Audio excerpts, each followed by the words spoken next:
اعوذ باللہ من الشیطان الرجیم بسم اللہ الرحمن الرحیم طاسین تلک آیت القرآن و کتاب مبین صدق اللہ العظیم۔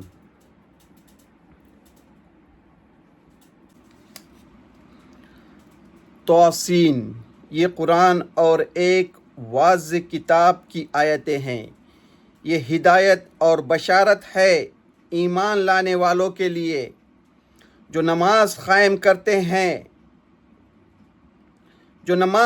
کرتے اور زکوٰۃ دیتے ہیں، اور وہی ہیں جو آخرت پر یقین رکھتے ہیں۔ بے شک جو لوگ آخرت پر یقین نہیں رکھتے، ہم نے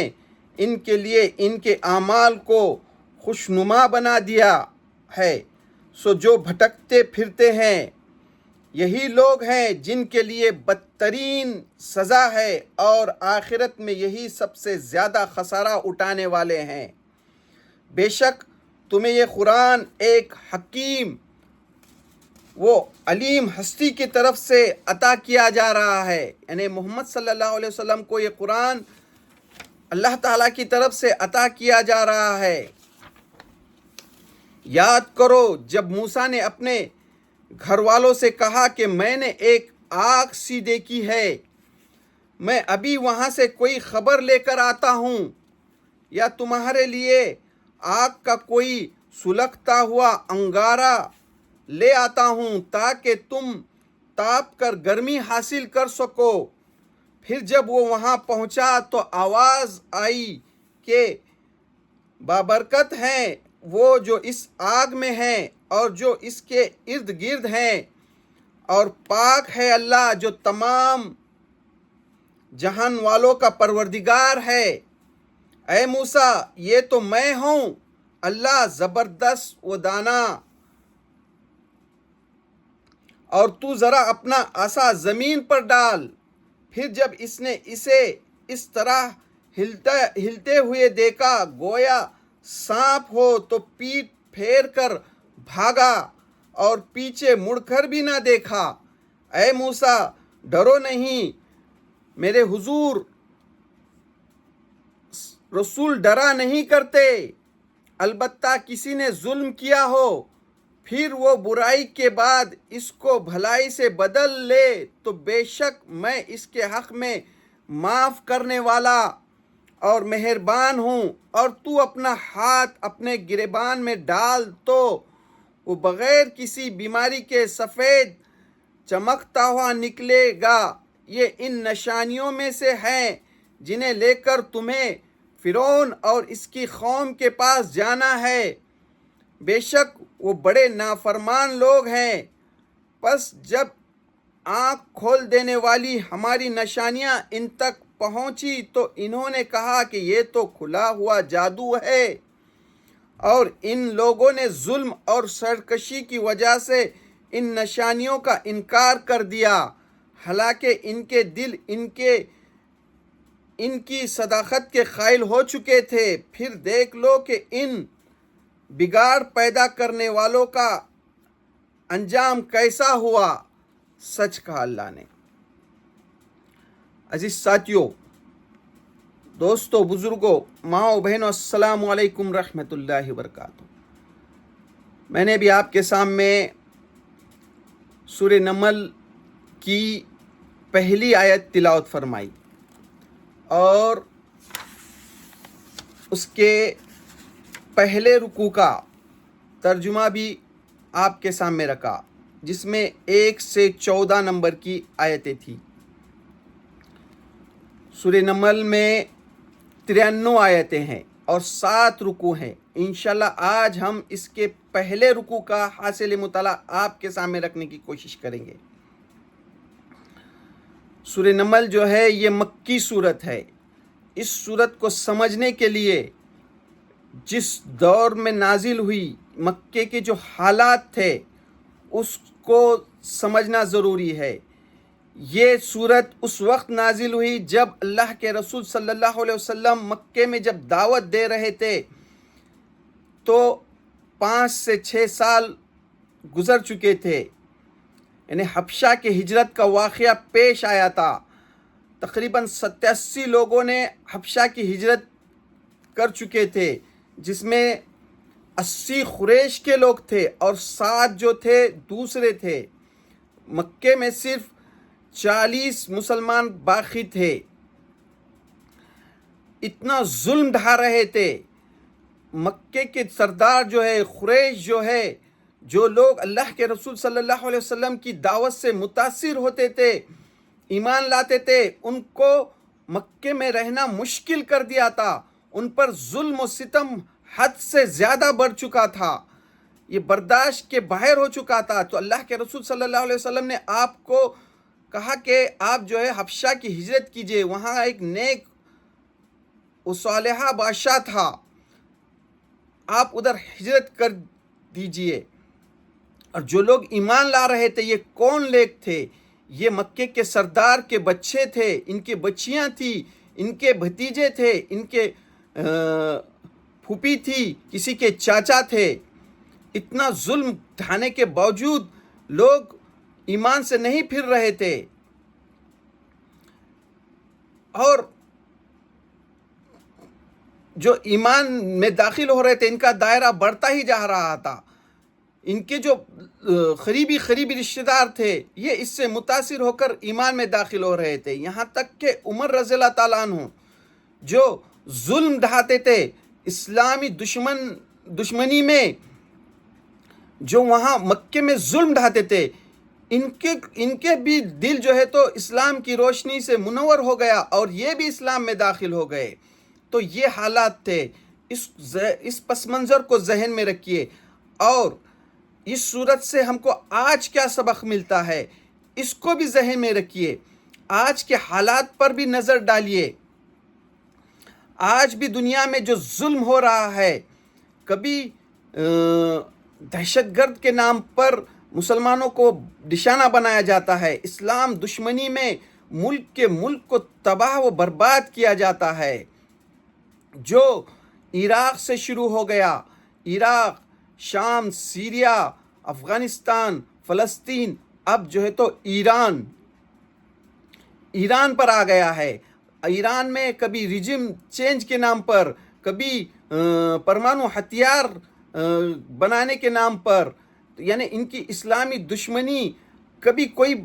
بہانہ بناتی ہے، کبھی جھوٹ گھڑتی ہے۔ آپ نے دیکھا کہ عراق میں بھی انہوں نے یہی کیا کہ یہ جو ہے تو دنیا کے لیے خطرہ ہے، انہوں نے پرمانو بم بنایا ہے۔ افغانستان کے لیے بھی انہوں نے یہی کیا کہ یہ جو ہے تو دنیا کے لیے خطرہ ہے، یہ دہشت گرد ہیں۔ انہوں نے جو ہے تو فلسطین کے معصوم بچوں کو، خواتینوں کو تقریباً 1-2 لاکھ کے قریب، نہ جانے اللہ ہی بہتر جانتا ہے کتنے معصوم بچوں، ماؤں بہنوں کو شہید کیا، اور وہاں رہنے کے لیے کوئی گھر باقی نہیں رکھا، کھنڈر بنا دیے۔ وہاں کے اسکول، وہاں کے یونیورسٹی، وہاں کے ہاسپٹل، ان کے گھر سب کو برباد کیا۔ اب جو ہے تو ایران پر آئے ہیں۔ تو اس طرح سے ان کی اسلام دشمنی پھر جو ہے اب جو ہے وہی ان کی جو قریبی جو ہیں، اب ان کے جھوٹ کا پردہ جب فاش ہو رہا ہے، وہاں کی عوام کو جب سمجھ میں آ رہا ہے، وہاں کے عوام جب مظاہرے کر رہے ہیں، تو اب ان کے قریبی ایک جو ہے تو وہ اسپین، فرانس، اٹلی، ایک پورا نیٹو جو ہے تو ان سے دور ہوتا جا رہا ہے، اور یہ اکیلے پڑ رہے ہیں۔ تو یہ ہے، ایسے حالات ہیں آج کے بھی۔ اب اس صورت کے ہم انشاءاللہ آج پہلے رکوع پہ غور کریں گے کہ آج کیا کہتی ہے یہ آیتیں۔ تو اللہ تعالیٰ اس میں کہہ رہا ہے توسین، یہ قرآن اور ایک واضح کتاب کی آیتیں ہیں۔ یہ جو آیتیں ہیں محمد صلی اللہ علیہ وسلم جو پیش کر رہے ہیں، اس کی پہلی آیت شروع اللہ کے نام سے جو رحمان اور رحیم ہے۔ توسین، یہ قرآن اور ایک واضح کتاب کی آیتیں ہیں، یعنی قرآن مجید کی کتاب آیتیں ہیں۔ یہ ہدایت اور بشارت ہے ایمان لانے والوں کے لیے۔ اور یہ جو آیتیں ہیں، ہدایت اور بشارت کن لوگوں کے لیے ہے؟ جو ایمان لاتے ہیں۔ کئے پر ایمان لاتے ہیں؟ اللہ پر ایمان لاتے ہیں، اللہ کی کتاب پر ایمان لاتے ہیں، فرشتوں پر ایمان لاتے ہیں، جو ایمان لاتے ہیں ان کے لیے ہدایت ہے، جو نماز قائم کرتے ہیں اور جو زکوٰۃ دیتے ہیں۔ ایمان لانے کے بعد جو ہے جو لوگ نماز کو قائم کرتے ہیں، یعنی نماز کا سسٹم قائم کرتے ہیں، انفرادی طور پر ادا نہیں کرتے بلکہ باجماعت نماز قائم کرتے ہیں، مسجدیں قائم کرتے ہیں، مسجدوں میں باجماعت نماز ادا کرتے ہیں، ایک امام ہوتے ہیں، امام ہوتا ہے، پھر ان کے پیچھے مقتدی ہوتے ہیں، اس طرح سے نماز قائم کرتے ہیں اور زکوٰۃ دیتے ہیں، اور جو اللہ تعالیٰ نے ان کو مال دیا ہے، جو مال بخشا ہے، وہ اس کو اللہ کی رحمت سمجھتے ہیں، اس میں سے غریبوں کا حصہ نکالتے ہیں، اس میں غریبوں میں تقسیم کرتے ہیں، زکوٰۃ دیتے ہیں، اور وہی ہیں جو آخرت پر یقین رکھتے ہیں، اور وہی لوگ ہیں جو آخرت پر یقین رکھتے ہیں، یعنی یہ وہ لوگ ہیں جو مرنے کے بعد یہاں جو اللہ تعالیٰ نے دنیا میں بھیجا ہے تو اس کے بعد جو لامحدود زندگی آنے والے ہیں اس کا یقین رکھتے ہیں، یعنی کھاؤ پیو یہیں پر دنیا میں ختم ہو جائے گا، ایسا نہیں، بلکہ جو ہے تو آخرت کے دن کا یقین رکھتے ہیں، قیامت کا یقین رکھتے ہیں، یہ بے شک یہ مرنے کے بعد حساب کتاب ہوگا، جو لوگ نیک ہوں گے وہ جنت میں جائیں گے اور جو بد ہوں گے ان کو جہنم میں ڈال دیا جائے گا، جو اس کا یقین رکھتے ہیں، آخرت کے دن کا یقین رکھتے ہیں۔ اب جو ہے یہاں سے جو ہے اس کی تیسری نمبر کیا ہے، بے شک جو لوگ آخرت پر یقین نہیں رکھتے، بے شک جو لوگ آخرت کا یقین نہیں رکھتے، یعنی مرنے کے بعد دوبارہ اٹھائے جانے کا یقین نہیں رکھتے، ہم نے ان کے لیے ان کے اعمال کو خوشنما بنا دیا ہے، اللہ تعالیٰ نے ان کے اعمال کو ان کے لیے خوشنما بنا دیا ہے، یعنی جو یقین نہیں رکھتے وہ دنیا میں جو اعمال کرتے ہیں تو اللہ تعالیٰ ان کے جو ہے اعمال کو خوشنما بنا دیتا ہے، ان کے لیے وہ خوشنما اعمال ہوتے ہیں، سو وہ بھٹکتے پھرتے ہیں، تو وہ بھٹکتے پھرتے ہیں، دنیا میں بھٹکتے پھرتے ہیں، یہی لوگ ہیں جن کے لیے بدترین سزا ہے، یہی لوگ ہیں جن کے لیے تو جو ہے بدترین سزا ہے، چاہے دنیا میں ہو یا پھر آخرت میں تو ملنا ہی ملنا ہے، اور آخرت میں یہی سب سے زیادہ خسارہ اٹھانے والے ہیں، آخرت میں جو ہے تو سب سے زیادہ خسارہ میں یہی لوگ ہوں گے۔ بے شک تمہیں یہ قرآن ایک حکیم و علیم ہستی کی طرف سے عطا کیا جا رہا ہے، بے شک یہ جو قرآن مجید جو ہے، یعنی اللہ تعالیٰ جو ہے اپنے نبی سے کہہ رہا ہے کہ بے شک یہ جو قرآن مجید جو ہے، یہ جو تمہیں جو ہے اللہ کی طرف سے عطا کیا جا رہا ہے، یہ قرآن مجید کی جو آیتیں ہیں یہ یہ اللہ کی طرف سے عطا کیا جا رہا ہے، یعنی جس نے کائنات کو بنائی، ذرے ذرے کو بنایا، اس کی طرف سے عطا کیا جا رہا ہے، یعنی اس وقت جو ہے اللہ کے رسول صلی اللہ علیہ وسلم کو جو مکے کے قریش تھے، یہ آپ پر جو الزام لگاتے تھے، نعوذ باللہ، اللہ کے رسول صلی اللہ علیہ وسلم کو کوئی جین آتا ہے اور یہ ان کو سناتا ہے، اور یہ اس طرح سے قرآن مجید ان کے سامنے پیش کرتے، تو اللہ تعالیٰ کہہ رہا ہے کہ نہیں، بے شک یہ جو تو قرآن مجید جو ہے یہ اللہ کی طرف سے نازل ہو رہا ہے، یہ جو ہے ذہن میں لائیے، یہ اس وقت نازل ہو رہا ہے جب 5-6 سال گزر چکے تھے، قریش جو ہے ظلم و ستم ڈھا رہے تھے اور یہ الزام لگا رہے تھے کہ محمد صلی اللہ علیہ وسلم پر یہ جو آیتیں آتے ہیں کوئی جین لا کر یا کہینہ لا کر دیتا ہے، پیش کرتا ہے، اور یہ ہمارے سامنے پیش کرتے ہیں، تو اللہ تعالیٰ کہہ رہا ہے کہ نہیں، بے شک یہ قرآن جو ہے تو بالکل اللہ کی طرف سے ہے جو برحق ہے۔ اور آج بھی آپ لیجئے کہ یہ جو ہے آج کے جو ہے اسلام دشمن جو طاقتیں ہیں، یہ جو اس کا انکار کرتے ہیں، یہ قرآن مجید کا انکار کرتے ہیں، اور جو ہے اسلامی دشمنی میں یہ اتنے حد سے بڑھ چکے ہیں کہ آپ دیکھیے ایران میں جو رجیم چینج کے نام پر جہاں جو اللہ کا قانون نافذ ہے، اس کو یہ کبھی خواتین پر ظلم کے نام سے، کبھی جو ہے پرمانو ہتھیار کے نام پر، یعنی کس طرح سے یہ وہاں پر جو ہے وہاں برباد کرنے، ایران کو برباد کرنے پر تل آئے ہیں، تو یہ اس طرح سے ہر دور کے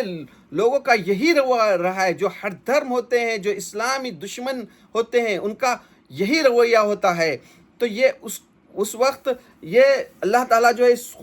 اس صورت میں جو ہے بتا رہا ہے کہ اس قرآن سے فائدہ اٹھانے کے لیے کون اٹھا سکتے ہیں، اور اس سے جو ہے تو جو انکار کرتے ہیں ان کا کیا انجام ہوگا۔ اب یہاں پر جو ہے موسیٰ علیہ السلام کا واقعہ پیش کیا جاتا ہے۔ اس صورت میں جو ہے سب سے پہلے موسیٰ علیہ السلام کا واقعہ پیش کیا جاتا ہے اس پہلے رکوع میں، اس کے بعد دوسرے اور تیسرے رکوع میں حضرت داؤد علیہ السلام اور سلیمان علیہ السلام کا واقعہ پیش کیا جاتا ہے۔ یعنی اس وقت مکے میں جو سردار، ان کو جو سرداری دی گئی تھی، مکے کے قریش کو تھوڑا سا اللہ تعالیٰ نے جو دولت دی تھی تو وہ جو فقر کرتے تھے، گھمنڈ میں جو مسلمانوں پر ظلم ڈھا رہے تھے، تو ان کے سامنے جو ہے موسیٰ علیہ السلام کو جو اللہ تعالیٰ نے نبوت عطا کی، پھر موسیٰ علیہ السلام نے جو فرعون کے سامنے وہ دعوت پیش کی، تو فرعون کو اللہ تعالیٰ نے اتنی دولت دینے کے باوجود، ایسی بادشاہت دینے کے باوجود اس نے جو انکار کیا، تو اس کو اللہ تعالیٰ نے کس طرح سے غرق کیا، اس کا واقعہ یہاں بیان کیا جاتا ہے۔ پھر آگے دوسرے تیسرے رکوع میں حضرت داؤد علیہ السلام اور سلیمان علیہ السلام کا واقعہ آئے گا، جو سلیمان علیہ السلام کو اللہ تعالیٰ نے وہ بادشاہت دی تھی، وہ مال و دولت دیے تھی، لیکن جو ہے تو سلیمان علیہ السلام کس طرح سے شکر گزار تھے۔ تو یہ اس وقت جو ہے تو مکے کے قریش کے سامنے یہ واقعہ پیش کیا جا رہا ہے اس صورت میں کہ دیکھو کہ بد کردار بادشاہ فرعون کا کیا انجام ہوا، اور نیک اور صالحہ جو نبی تھے، رسول تھے، سلیمان علیہ السلام کو اللہ تعالیٰ نے جو پرندوں کی بولیاں سکھائی تھی، ان کے فوج میں جو ہے تو جین تھے، پرندے تھے،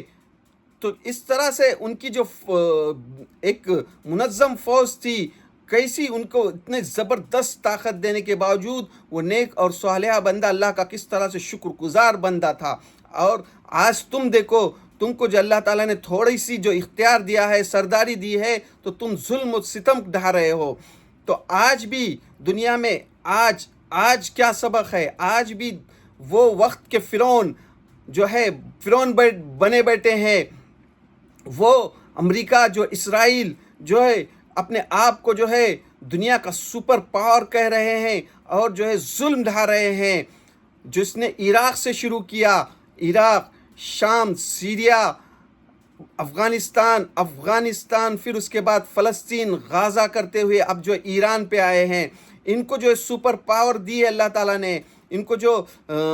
علم بخشا ہے، تو اس کا علم جو ہے تو استعمال کر انہوں نے وہ ٹیکنالوجی کو استعمال کر کے کیسے ہتھیار بنائے اور دنیا میں کیسا فساد برپا کیا۔ تو فسادیوں کو اللہ تعالیٰ کیا انجام کرتا ہے؟ اب یہاں پر تھوڑا سا فرعون، موسیٰ علیہ السلام کو نبوت ملتی ہے، اور پھر فرعون کا کیا انجام ہوتا ہے اس کا ذکر آ رہا ہے۔ یاد کرو جب موسیٰ نے اپنے گھر والوں سے کہا کہ میں نے ایک آگ سی دیکھی ہے، موسیٰ علیہ السلام کا یہ واقعہ جو ہے یہاں جب آپ کو نبوت مل رہی تھی اس واقعے کا ذکر ہے۔ اس سے پہلے موسیٰ علیہ السلام کا واقعہ قرآن مجید میں بڑی تفصیل سے بیان کیا گیا ہے، سورہ طٰہٰ میں، دوسری بہت سی صورتوں میں۔ یعنی فرعون جو ہے بنی اسرائیل پر ظلم ڈھاتا تھا، اور ان کے جو ہے تو لڑکیوں کو قتل کرتا، ان کے لڑکیوں کو زندہ رہنے دیتا تھا، اور لڑکوں کو قتل کرتا تھا، یعنی مرد کو قتل کرتا تھا اور عورتوں کو زندہ رہنے دیتا تھا۔ یعنی ایک مدت تک یہ ظلم ڈھاتا تھا۔ پھر جو ہے اللہ تعالیٰ نے کس طرح سے موسیٰ علیہ السلام کو دنیا میں بھیجا۔ پھر موسیٰ علیہ السلام کی والدہ کو جب یہ خطرہ محسوس ہوا کہ فرعون جو ہے موسیٰ علیہ السلام کو قتل کرے گا، تو انہوں نے ان کو صندوق میں سمندر میں دریائے نیل میں ڈالا۔ پھر اللہ تعالیٰ نے دریائے نیل سے فرعون کے گھر میں خود موسیٰ علیہ السلام کی پرورش کی، یعنی فرعون کی بیوی آسیہ نے موسیٰ علیہ السلام کو اس صندوق سے نکالا، اور وہ ننھا منا خوبصورت بچے کو لے کر لی، اور فرعون سے کہا کہ اس کو قتل نہ کر، یہ ہمارے آنکھوں کا ٹھنڈک ہوگا۔ تو اللہ تعالیٰ نے کس طرح سے فرعون کے گھر میں ہی موسیٰ علیہ السلام کو کس طرح سے پرورش کی، بڑا کیا۔ یعنی اللہ تعالیٰ جو ہے کس طرح سے کسی کے غرور کو کس طرح سے نیست و نابود کرتا ہے، ختم کرتا ہے۔ موسیٰ علیہ السلام فرعون کے محل میں پرورش پاتے ہیں، بڑے ہوتے ہیں، پھر اس کے بعد وہاں جب ان کے قوم کے ایک آدمی کا اور بنی اسرائیل کا اور فرعون کے قوم کے شخص کا جو جھگڑا ہوتا ہے، تو موسیٰ علیہ السلام کس طرح سے فرعون کے قوم کے فرد کو گھوسا مارتے ہیں تو وہ مر جاتا ہے۔ تو وہاں سے جو پھر بھاگ کر جو ہے مدین جاتے ہیں، پھر مدین میں وہاں پر جو ہے شعیب علیہ السلام کی 2 فرزند لڑکیاں ہوتی ہیں، اس میں سے ایک سے نکاح کرتے ہیں، پھر وہ نکاح کا معاہدہ جو ہے تو ان کا کچھ 10 سال کا ہوتا ہے ایگریمنٹ۔ اس کے بعد جب وہ معاہدہ ختم ہو جاتا ہے تو آپ جب واپس آتے ہیں تو وہاں جب آپ کو نبی بنایا جاتا ہے تو یہاں اس کا ذکر کر رہا ہے۔ یاد کرو جب موسیٰ نے اپنے گھر والوں سے کہا کہ میں نے ایک آگ سی دیکھی ہے، میں ابھی وہاں سے کوئی خبر لے کر آتا ہوں، یعنی وہ جب واپس آ رہے ہیں موسیٰ علیہ السلام، جب انہوں کا جو وقت ختم ہو چکا، انہوں نے جو مہر کے طور پر شعیب علیہ السلام سے جو وعدہ یہ کیا تھا، ایگریمنٹ کیا تھا کہ میں 10 یا 12 سال آپ کی خدمت کروں گا اور اس کے بعد میرے اختیار میں ہوگا، چاہے میں یہاں رہوں یا واپس جاؤں۔ جب ان کو ان کے گھر کی، ان کے خاندان کی، ان کی ماں باپ کی، ان کی ماں کی جو یاد آئی تو وہ جب واپس آ رہے ہیں تو واپس آتے ہوئے اس وادی میں آتے ہیں، کوہ سینا پر، وہ مقدس وادی میں، تو وہاں پر راستہ بھول جاتے ہیں۔ اندھیری رات ہوتی ہے، ٹھنڈی رات ہوتی ہے، سردی ہوتی ہے، تو وہاں پر ایک آپ آگ دیکھتے ہیں، تو اس کا ذکر کر اللہ تعالیٰ، ابھی وہاں سے کوئی خبر لے کر آتا ہوں یا تمہارے لیے آگ کا کوئی سلگتا ہوا انگارہ ہی لے آتا ہوں تاکہ تم تاپ کر گرمی حاصل کرو۔ یعنی سردی میں آپ جب آگ دیکھتے ہیں تو میں وہاں سے اپنی بیوی سے کہتے ہیں کہ میں ابھی وہاں سے جو ہے تو میں نے ایک آگ دیکھی ہے، وہاں سے آگ شاید ہم کو کوئی خبر ملے، ہم کو کوئی راستہ مل جائے، ہم جو راستہ بھول چکے ہیں وہاں کوئی راستہ ہی نظر آئے، یا پھر وہاں سے کچھ آگ لاتا ہوں تاکہ ہم کو گرمی یہ کرے۔ پھر جب وہ وہاں پہنچا تو آواز آئی کہ بابرکت ہے وہ جو اس آگ میں ہے۔ جب وہ وہاں پہنچتا ہے موسیٰ علیہ السلام تو آواز آتی ہے، وہ آگ نہیں بلکہ فرشتوں نے ایک آگ سی جلائی تھی، تو اس میں سے آواز آتی ہے کہ آواز آئی کہ بابرکت ہے وہ جو اس آگ میں ہے اور جو اس کے ارد گرد ہیں، بابرکت ہے جو اس آگ میں ہے اور پاک ہے اللہ جو تمام جہان والوں کا پروردگار ہے۔ اور اللہ تعالیٰ جو ہے تو آواز دیتا ہے کہ اے موسیٰ، پاک ہے تیرا پروردگار جو تمام جہانوں کا پروردگار ہے، پاک ہے وہ اللہ جو تمام جہان والوں کا پروردگار ہے۔ اے موسیٰ یہ تو میں ہوں اللہ زبردست و دانا، اے موسیٰ یہ تو میں ہوں اللہ زبردست و دانا جو تمام جہانوں کا پروردگار ہے، اور تو ذرا اپنا عصا زمین پر ڈال۔ یعنی وہاں جو ہے موسیٰ علیہ السلام کی جو ہے تو اللہ تعالیٰ جو ہے موسیٰ علیہ السلام کو خطاب کر کے فرماتے ہیں کہ اے موسیٰ یہ تیرے ہاتھ میں کیا ہے، یہ لاٹھی، تو ذرا اس کو زمین پر ڈال۔ پھر جب اس نے اس طرح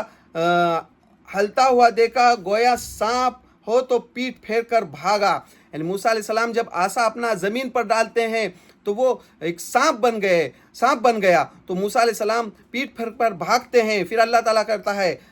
بھاگا اور پیچھے مڑ کر بھی نہ دیکھا، اور پیچھے مڑ کر بھی نہیں دیکھا۔ اللہ تعالیٰ فرماتا ہے اے موسیٰ ڈرو نہیں، میرے حضور رسول ڈرا نہیں کرتے۔ تو اللہ تعالیٰ کہتا ہے کہ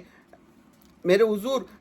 تم کو جو رسول بنایا گیا ہے، تم کو نبی بنایا گیا ہے، رسول ڈرا نہیں کرتے، ڈرو نہیں۔ البتہ کسی نے ظلم کیا ہو پھر وہ برائی کے بعد اس کو بھلائی سے بدلے تو بے شک میں اس کے حق میں معاف کرنے والا اور مہربان ہوں۔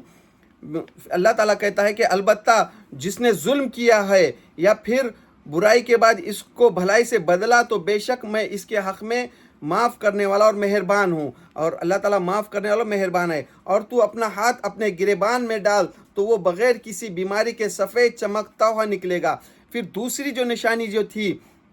وہ یہ تھی کہ تم اپنا ہاتھ جو ہے تو بغل میں ڈالو، بغیر کسی بیماری کے چمکتا ہوا نظر آئے گا۔ یہ نشانیاں ہیں،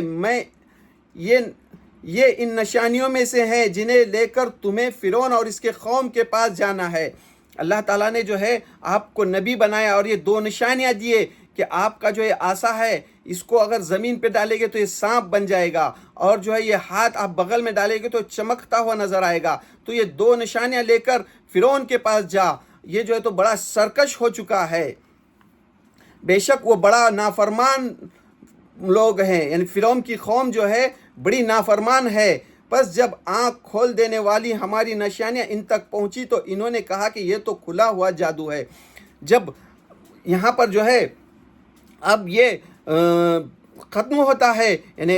پردہ ڈال ڈالتا ہے اللہ تعالیٰ یہ واقعے پر، پھر آگے جو ہے تو ڈائریکٹ جو ہے تو فرعون کا ذکر کرتا ہے کہ وہ جو قوم جو ہے یعنی بڑی نافرمان ہو چکی ہے، تو ان کو جو ہے آپ جو ہے ان پر ان تک اس دعوت پہنچائے، 2 نشانیاں لے کر جاؤ، اور یہ بڑی نافرمان ہو چکی ہے۔ تو اس طرح سے اللہ تعالیٰ یہاں اس کا ذکر کر رہا ہے، ہماری نشانیاں ان تک پہنچا تو انہوں نے کہا کہ یہ تو کھلا جادو ہے۔ تو فرعون نے کہا کہ یہ تو کھلا جادو ہے۔ جب